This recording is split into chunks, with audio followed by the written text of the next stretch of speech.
বিসমিল্লাহির রহমানির রহিম। আসসালামু আলাইকুম।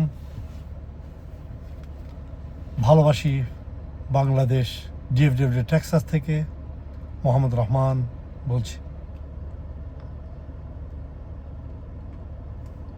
আজ 2026 সালের 27শে ফেব্রুয়ারি, 2026 সালে 12ই ফেব্রুয়ারি বাংলাদেশে একটা ইঞ্জিনিয়ার নির্বাচন হয়ে গেল। ডক্টর ইউনূস সাহেব বলেছিলেন ঈদের মতো নির্বাচন হবে, সত্যি সবে ঈদের মতো নির্বাচন করতে গিয়েছে, কিন্তু ওনারা যেই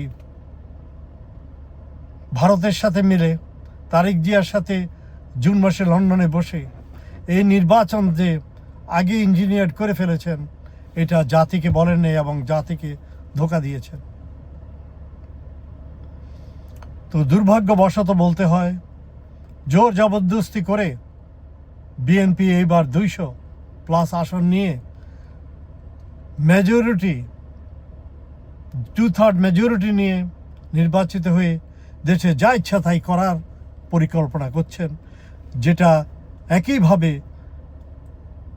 হিলারি এবং ভারতের মাধ্যমে মঈনুদ্দিন আহমেদ আওয়ামী লীগকে নির্বাচিত করে 2008 সালে প্রথম বাংলাদেশের সর্বনাশ করেন।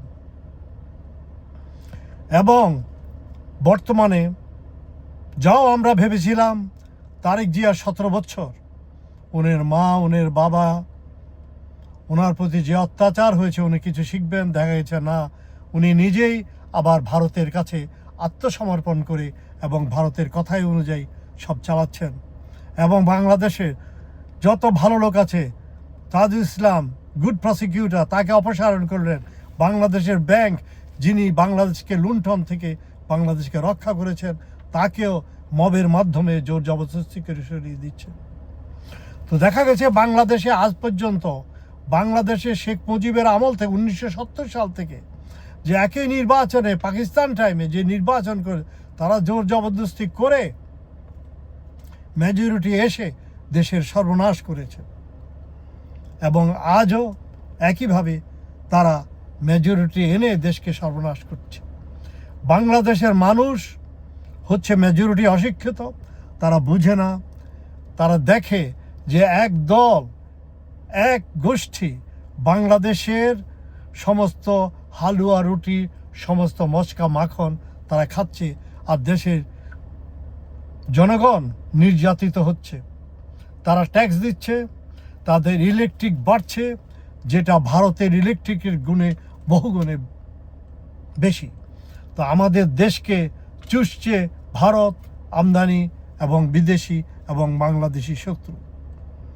এই বাংলাদেশি শক্তিকে রুখে দাঁড়ানোর জন্য আপনার উপায় কি? নাম্বার 1 থিং, আপনাকে শিক্ষিত হতে হবে। বাংলাদেশে এখন পর্যন্ত একমাত্র বিচারপতি শাহাবুদ্দিন এবং বিচারপতি লুৎফর রহমানের নির্বাচন ছাড়া কোনো নির্বাচনই বাংলাদেশে সঠিকভাবে হয়নি। তারপরে সেইভাবে নির্বাচিত হওয়ার পরে খালেদা জিয়া উনি ঠিকভাবে দেশকে পরিচালিত করতে পারেননি, কারণ ওনার দুর্বলতা ছিল, ওনার জ্ঞানের অভাব ছিল।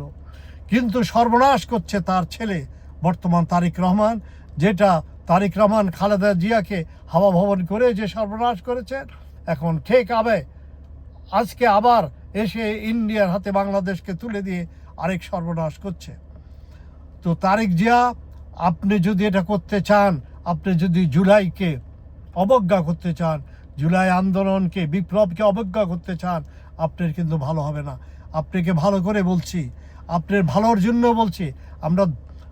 আমরা কোনো মাস্তানি ধমক বা ইয়ে দিচ্ছে না, আমরা পৃথিবীর যেভাবে চলছে তারই প্রেক্ষিতে আমরা বলছি এর পরিণতি ভয়াবহ হবে। হাসিনা ইন্ডিয়াতে গিয়ে পালিয়ে যেতে পেরেছে, কিন্তু আপনি কোনোখানে পালিয়ে যেতে পারবেন না। ভয়াবহ হবে আগামী আন্দোলন যদি এইবার বাঙালি জনগণের সাথে বেঈমানি মুনাফেকে মির্জাফর করা হয়।